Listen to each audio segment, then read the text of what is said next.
नमस्कार। आज हम ब्रिटिश राज के उस सिस्टम को समझने की कोशिश करेंगे जिसने भारत की आर्थिक कहानी को हमेशा हमेशा के लिए बदल कर रख दिया। ये सिर्फ कुछ नीतियां नहीं थी, बल्कि ये कहानी है एक सोची समझी रणनीति की और उसके बहुत ही गहरे नतीजों की। देखिए, अंग्रेजों के सामने एक बहुत बड़ा सवाल खड़ा था। इतने बड़े और विशाल देश को एक प्रॉफिट कमाने वाले इंजन में आखिर बदला कैसे जाए? और बस इसी एक सवाल ने उनकी पूरी आर्थिक रणनीति को शेकल दिया। तो उन्होंने अपनी पूरी स्ट्रैटेजी की नींव रखी जमीन पर। उनकी सोच एक बड़े जमींदार जैसी थी, जिसका एक ही मकसद था, जमीन पर पूरा कंट्रोल करना। मकसद तो बिल्कुल साफ था, जमीन पर कब्जा करना। लेकिन इसे करने के जो तरीके थे ना, वो इतने सीधे नहीं थे। उन्होंने लगान वसूलने के लिए बड़े ही कॉम्प्लिकेटेड सिस्टम्स बनाए। तो ये लगान वसूलने के लिए अंग्रेजों ने मोटे तौर पर 3 मुख्य तरीके अपनाए, जिन्हें भारत के अलग अलग हिस्सों में लागू किया गया। तो ये 3 सिस्टम्स थे। सबसे पहला था परमानेंट सेटलमेंट, जिसे हम जमींदारी व्यवस्था भी कहते हैं। इसे लॉर्ड कॉर्नवालिस ने बंगाल बिहार में लागू किया। इसमें जमींदार ही जमीन का मालिक था और वही लगान वसूलता था। दूसरा था रैयतवाड़ी सिस्टम, जिसे थॉमस मुनरो ने मद्रास और बॉम्बे में शुरू किया।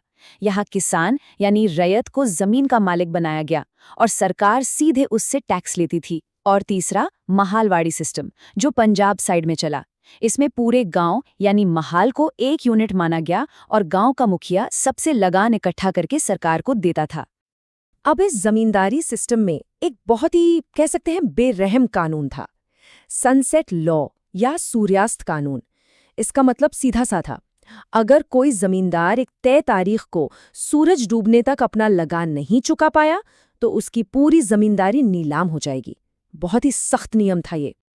अब अगर देखेंगे कौन सा सिस्टम सबसे ज्यादा जमीन पर लागू था, तो वो था रैयतवाड़ी सिस्टम।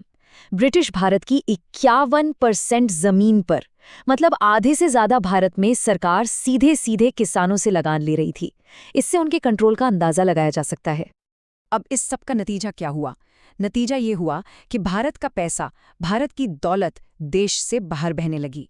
इसी को इतिहास में धन की निकासी या इकोनॉमिक ड्रेन का नाम दिया गया। तो सवाल ये है कि भारत के जो उद्योग थे वो कैसे खत्म हो गए। इसे समझने के लिए 4 स्टेप्स को देखना होगा। पहले, भारत दुनिया में बेहतरीन कपड़े बनाकर भेजता था। फिर ब्रिटेन ने भारतीय सामान पर जबरदस्त टैक्स लगा दिए। इसके बाद ब्रिटेन की मशीनों से बना सस्ता माल बिना किसी टैक्स के भारत के बाजारों में भर दिया गया। और नतीजा, हमारे कारीगर बर्बाद हो गए और मजबूर होकर खेती करने लगे। इसे वन वे फ्री ट्रेड का नाम दिया गया था।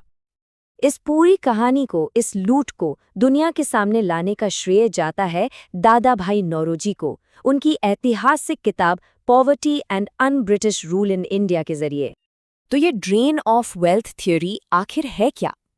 आसान भाषा में कहें तो भारत की दौलत, चाहे वो कच्चा माल हो, टैक्स का पैसा हो या तनख्वाहें, सब कुछ एक सिस्टम के तहत इंग्लैंड जा रहा था और बदले में भारत को कोई इकोनॉमिक बेनिफिट नहीं मिल रहा था। ये एक तरफा बहाव था। चलिए अब जरा खेतों की तरफ चलते हैं और देखते हैं कि वहां क्या बदल रहा था। एक ऐसा बदलाव जिसका असर आज भी महसूस होता है। एक बहुत बड़ा बदलाव ये आया कि किसानों को मजबूर किया गया कि वो खाने पीने की फसलें उगाना छोड़ दें। मतलब गेहूं चावल की जगह अब उन्हें नील, कपास, जूट जैसी नकदी फसलें उगानी थीं। सवाल है, ऐसा क्यों? जवाब सीधा सा है। ब्रिटेन के कारखानों को कच्चे माल की सख्त जरूरत थी। मैनचेस्टर के कपड़ा मिलों के लिए कपास चाहिए था, कपड़े रंगने के लिए नील और चीन के साथ व्यापार के लिए अफीम। मतलब भारत की खेती अब ब्रिटेन की औद्योगिक क्रांति को फ्यूल कर रही थी। इसका एक बहुत ही बदनाम उदाहरण देखने को मिलता है बिहार के चंपारण में, तिनकठिया सिस्टम। इसमें होता ये था कि किसानों को अपनी जमीन के 3/20 हिस्से पर नील की खेती करनी ही पड़ती थी, उनकी मर्जी हो या ना हो। अब जाहिर सी बात है, जब खेतों में खाने का सामान ही नहीं उगेगा तो क्या होगा? नतीजा बहुत ही भयानक निकला।